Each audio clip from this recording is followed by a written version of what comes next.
This is 1 nephi 8, where Lehi eats from a weird tree and has a vision. 1 nephi 8, after they gathered all manner of seed, grain, and fruit, their father tarried in the wilderness. He said, because of what I saw, he's got great reason to rejoice. Many are going to be saved. But I feared exceedingly because of Laman and Lemuel, for behold, methought I saw in my dream a man in white robe, and he was standing before me, and he spake, follow me. So I followed him, and behold, I was in a dark and dreary waste. I traveled many hours in the darkness. I began to pray for mercy. According to the multitude of his tender mercies, I prayed.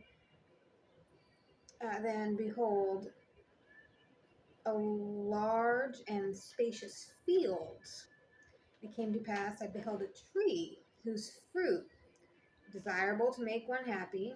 I partook of the fruit. It was sweeter than I ever tasted. It was whiter than I ever seen. As I partook of the fruit, my soul filled with great joy. I wanted my family to try it. I knew it was desirable above all other fruit. I cast my eyes around, and I beheld a river of water running along near the tree that I was eating from. Looked around, saw the head of the river, also saw your mothers Sarai and Sam and Nephi. They didn't know where to go. I said, come over here and eat this fruit. It's desirable above all their fruit. They did, but Laman and Lemuel would not. They thought Dad was tripping. But beheld a rod of iron that extended along the bank of the river. He beheld a straight and narrow path that led to the fountain of a large and spacious field, as if it had been a world. I saw a lot of people pressing forward to obtain the path which led to the tree where I stood. They came and commenced with me in the path to the tree. And it comes to pass, there was a mist of darkness that arose, exceedingly great mist of darkness. It was scattering people, making them lost from the path.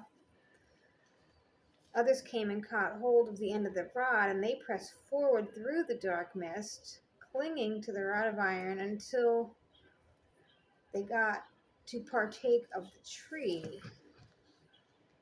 After they did, they felt ashamed. I looked around and beheld on the other side of the river there was a great and spacious building high in the air above the earth, and it was uh, filled with people, young and old, male and female, well dressed, but they had an attitude of mocking others and pointing fingers at the people who were eating the white fruit. They tasted it and were ashamed because of the scoffers. Now, nephi, do not speak all the words of Dad, but to be short, he saw the multitudes rushing forward, holding a rod of iron, and he saw the multitudes feeling their way to the great and spacious building. Though many were drowning in the fountain, some were wandering on strange roads. Great was the multitude. They had entered into the strange building. After they went in the building, they did point the finger at me and others partaking of the fruit. These are the words of Dad. Laman and Lemuel did not partake of the fruit. So Dad feared for Laman and Lemuel that they should be cast off. And he exhorted them as a tender parent for the Lord to be merciful. He said, keep the commandments and stop talking to them. Right? That's the last sentence of 1 nephi. Is it 8?